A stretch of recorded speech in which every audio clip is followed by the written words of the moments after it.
Magandang araw sa inyong lahat. Magandang umaga, magandang tanghali, magandang hapon, magandang gabi, magandang araw sa inyong lahat. Muli na naman tayo mag-update dito sa Dolomite Beach, Manila Bay.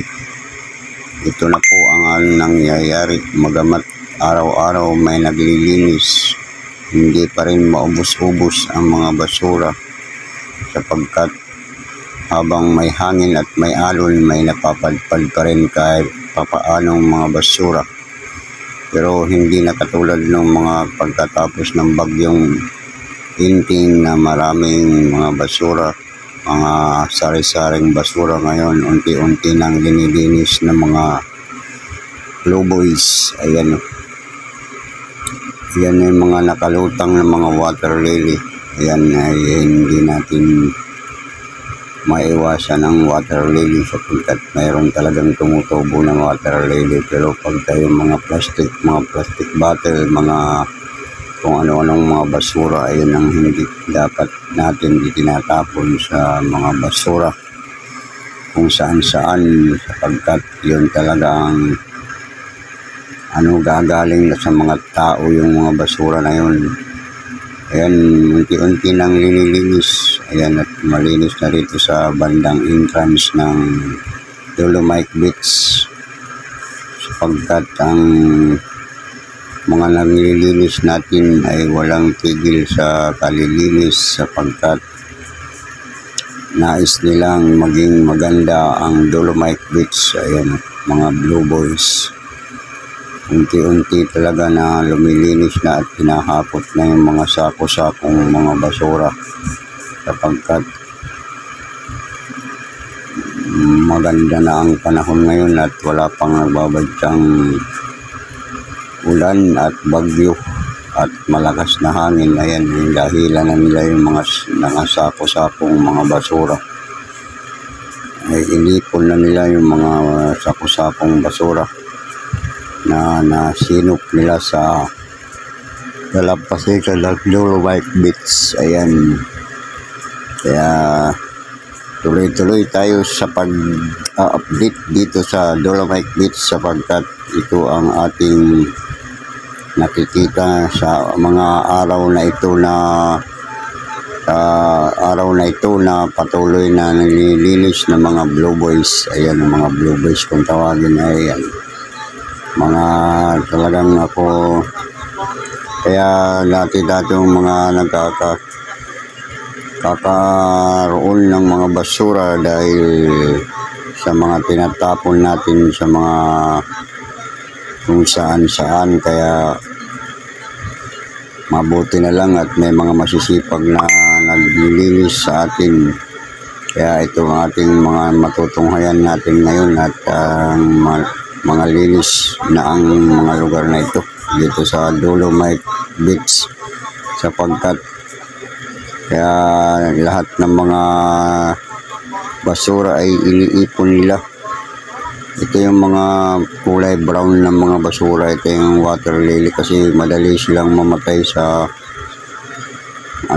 dagat. Yung mga water lily talagang tubig tabang lang sila, pupwede. Pag napunta sila sa water lily ay nalalanta na agad. Kaya pag napunta sa dagat ang mga water lily ay nalalanta na agad, katulad ng sa tabang na doon sila talaga kaya lang napadpad lang sila dito nung nakaraang bagyo.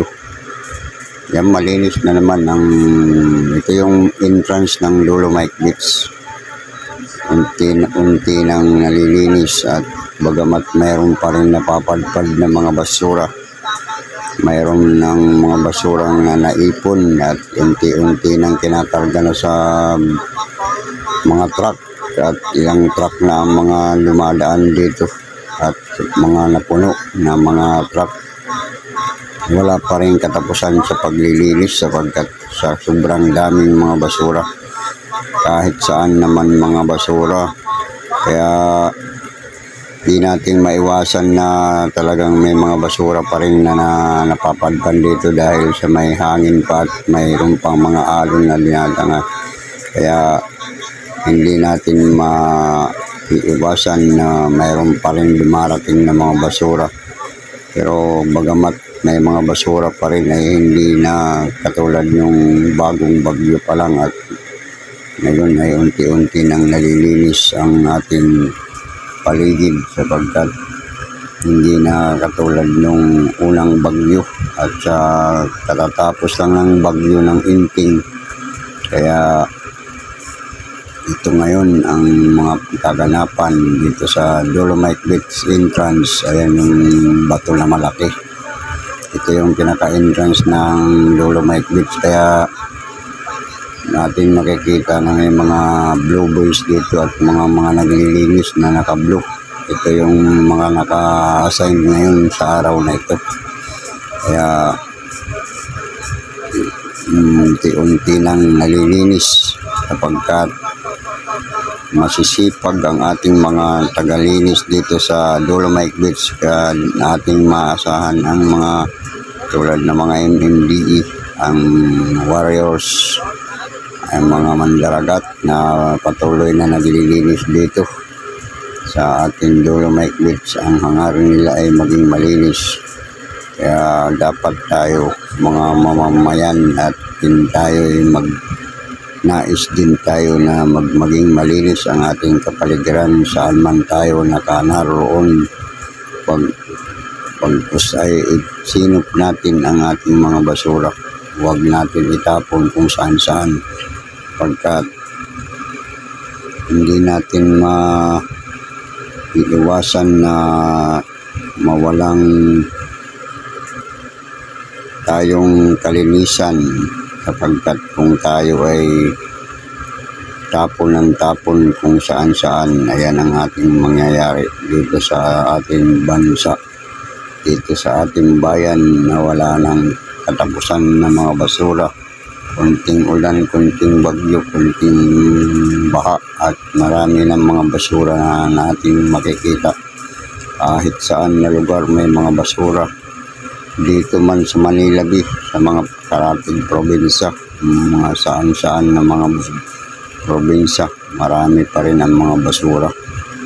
Kahit dito sa Cavite, sa Batangas, sa Laguna, sa Bulacan, Nueva Ecija, ang daming mga nagtatapon talaga ng mga basura. Kaya pag nagbaha, sa halip na mabilis